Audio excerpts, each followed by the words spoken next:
is to draw attention to the very consequential resolution which President John Dramani Mahama of Ghana will be tabling on the 25th of March, which is just next week, Wednesday, a few days from now.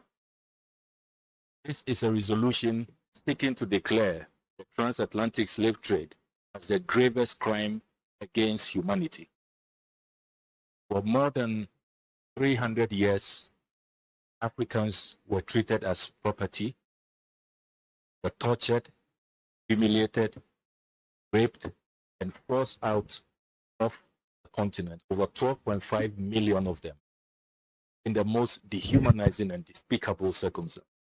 The world is yet to acknowledge this. Perpetrators are yet to apologize and have not compensated the victims. This is the time to demand reparatory justice, and this is the time to demand restitution. Honorable. So I'm really going to do this in English. Like I'm going to try as much as possible to make this whole discussion in English. And we are talking about slave trade.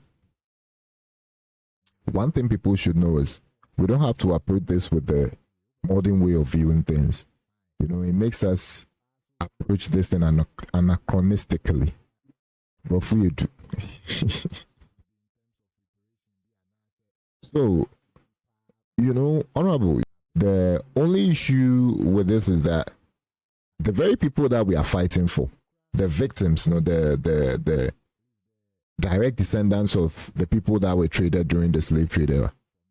You see, these are the very same people that have turned against us. You understand?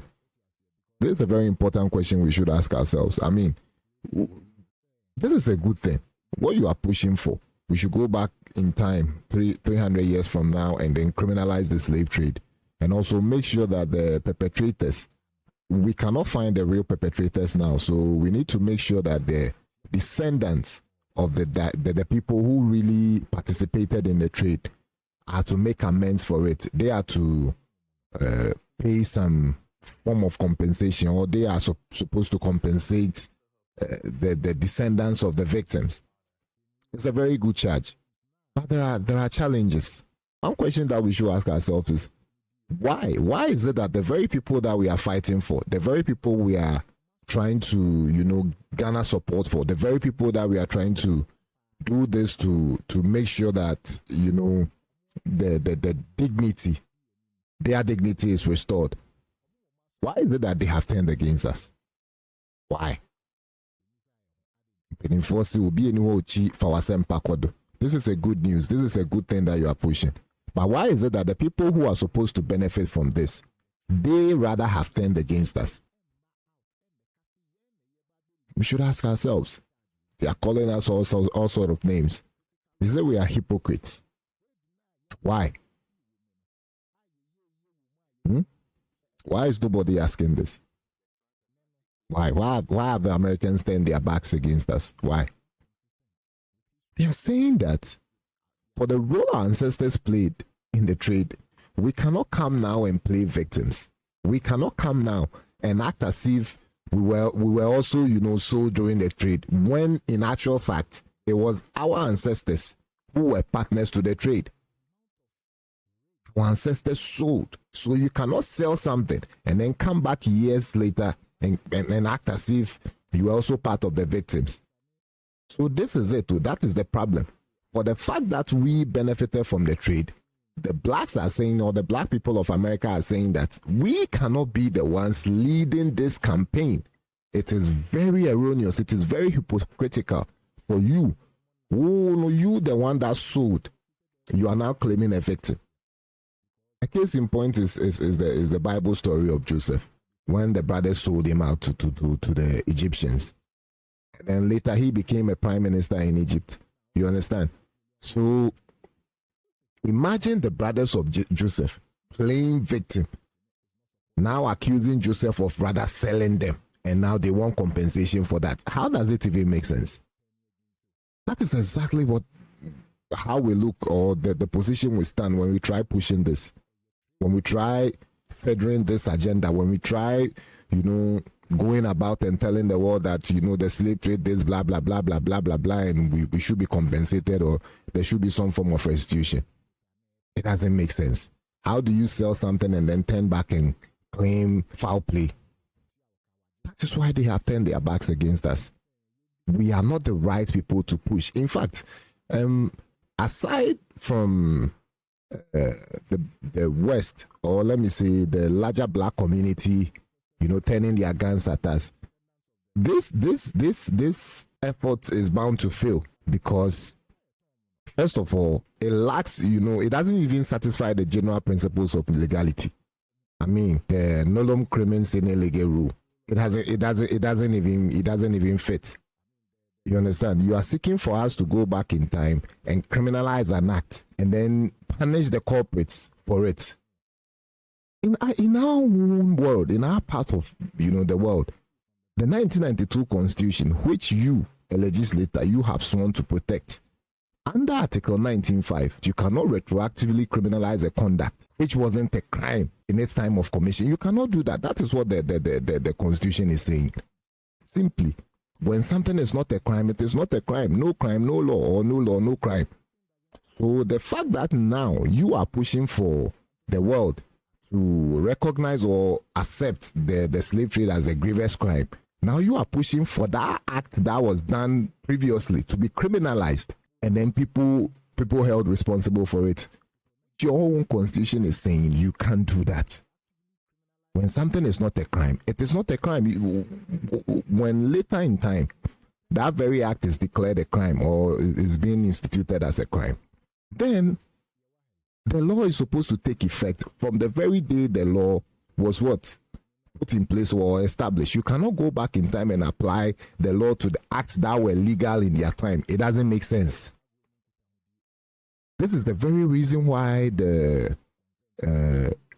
during the UN resolution or whatever, America, Israel, Argentina, and the others, they have to say no. They emphatically, they were like, no, the trade was legal.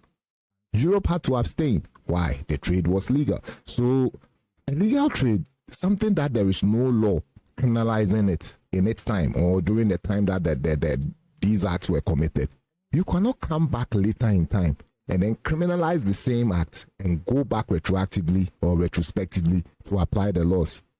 So this resolution that you are pushing for, it's even fall flat under legality, the general principles of legality, for something to qualify as a crime, for a crime to properly, apply. It falters. So there is a problem there when it comes to this. Then again,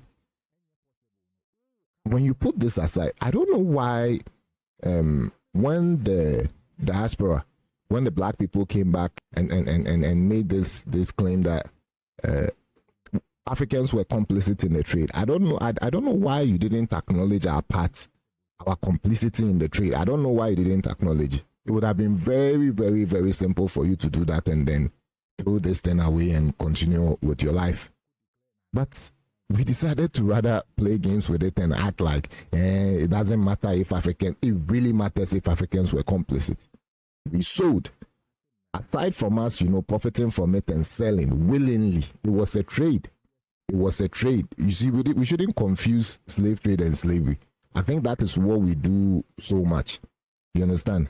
And when you read from people like Dr. Akusu-Apebi, at least they make that distinctions between the slavery that happened in Africa, Ghana to be precise, and elsewhere, and the slavery that happened elsewhere, like slavery in America and in Europe.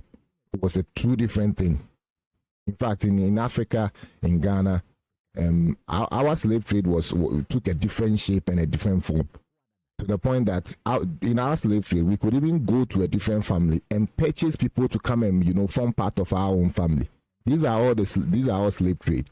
So when we talk about slave trade and slavery, we shouldn't approach it with the same view as how the people from the West or the people from wherever will look at theirs. One important point to notice: it is not the West that introduced slavery to Africa. It is not the white man that introduced slavery to Africa. We're already doing our slavery and slave trade before the white man came. In fact, it was the white man, it was England who abolished slave trade, not us. So there is no moral or legal justification for us to even go and stand in front of them to criminalize the thing and then compensate us for it. When we didn't stop it, they had to even push us to stop it, and we traded wholeheartedly in it. They didn't introduce it to us. That's not what the history books are saying. That is not what the historians are saying. So how come you, a legitimate trade, you were doing your own thing? I introduced new markets and I got paid for it. You got paid for it, sorry. You got paid for whatever good you sold and whatever service you provided. You were paid. You were well compensated in your time. Now, fast forward 300 years later. You want this very trade to be criminalized. It should take effect from that time the law is being done or is being made. But you want it to go back and apply. How? When you were a party. So you yourself, you should take a very close look at yourself in the mirror.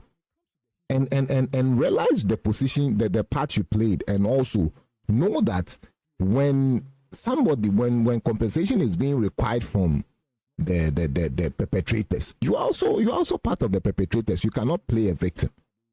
You are part. You also need to be compensating somebody because you are a partner. Who said Bruni Beton, Bruni Beyenkwa? I have stated this emphatically, severally. This thing never happened in Ghana, and I have my facts. Anybody that is saying or making these claims can bring forward the evidence for us to all, interrogate and, investigate further. At the end of the day, it's about educating ourselves and, getting to know what really the facts are. We want to say no to revisionism. You understand? So aside from Africans being beneficial partners, our logistics also supported the trade. Honorable said about 12.5 million people were kidnapped and forced out of Africa, raped and blah blah blah blah blah. But when you look at the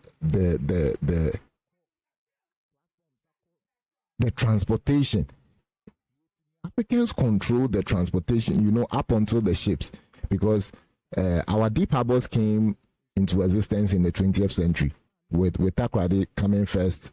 I think around 1928 thereabout. Tema came, some decades later. So you are saying we didn't have deep harbors as at then, because the point or the time that we are referring to is from 1400 to, let's say, 1800.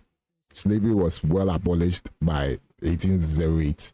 Now, that is from United States. United States abolished theirs in 1808, and Britain was the first to abolish slave trade with their Slave Trade Act in 1807.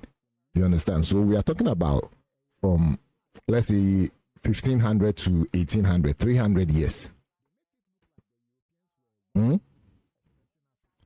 Not only were you a partner to the trade, but your logistics also supported the trade. The local transport were being controlled by Africans.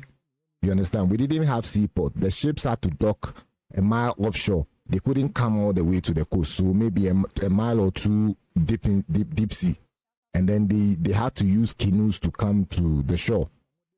So it was us all along that were controlling the surf ports, the small canoes that were on the beach. We transported the people, we transported the goods to the ship in the sea, a mile offshore, a mile into the sea. So are you saying that it was us? Did the white people do the kidnapping? And did they bring it to the people on the coast for the fishermen who owned the canoes to carry them into the ships and then load and offload, load the people into the ships and then offload the goods from the ship? Is that the situation? Or we did the kidnapping and the transporting on behalf of the Europeans? You understand? You see what you are saying? There is so many questions that need answering. So many loopholes in what you're saying. It doesn't even support the facts on the ground. 12 million people forced out. By who? Who did that? When the Europeans came, even where they built their outpost, where the castles and forts are situated, the lands on which they are situated, the kings never sold to the Europeans. They were paying grounds rent. They paid monthly grounds rent to the kings. So are you saying that they had kidnapped us and they forced us out of the land and they were still paying us rent? Honorable, this thing you are saying, it doesn't support history. It doesn't support history. This is not what the historians are saying. Roger Gockin, this is not what he's saying. This is not what Marika Sherwood is saying. This is not what John Tompkins is saying. This is not what Dupuy is saying. This is not what these claims. Maybe it is not coming from Ghana. Yes, the history of Ghana is different too. Ghana is different from all other countries in Africa, or let me say it, in the world. Ghana, our history is very different. That is why when I find people comparing us to Nigeria, I'm like, Nigeria, we are their masters. When Gold Coast was proclaimed in 1874, Lagos used to be part of Gold Coast. So Nigerians should see themselves as, Gold Coasters. When we talk about Gold Coast, before we became Ghanaians, Ghana is different from Nigeria, but Nigerians through Lagos were part of Gold Coast, and we controlled everything. You understand? The laws were being made from Ghana, and then we would go and apply it in Nigeria. So we are their senior brothers, whether they like it or not. So we shouldn't even compare ourselves to them in the first place. We taught them everything. We taught them so many things. So, Honorable, from all indications, this reparation fight, it is bound to fail. It is bound to fail because the black people have turned against us. Again, this fight that you are fighting doesn't satisfy the general principles of legality. Then finally, the role that Africa played, I don't think we are the best people to lead this charge and fight for the reparation. So it will be better off if we channel this energy towards a more fruitful thing. And it is very important for us to do that. So, Honorable, pursue a different course and leave this. The name is Osei Kwame. Thank you very much.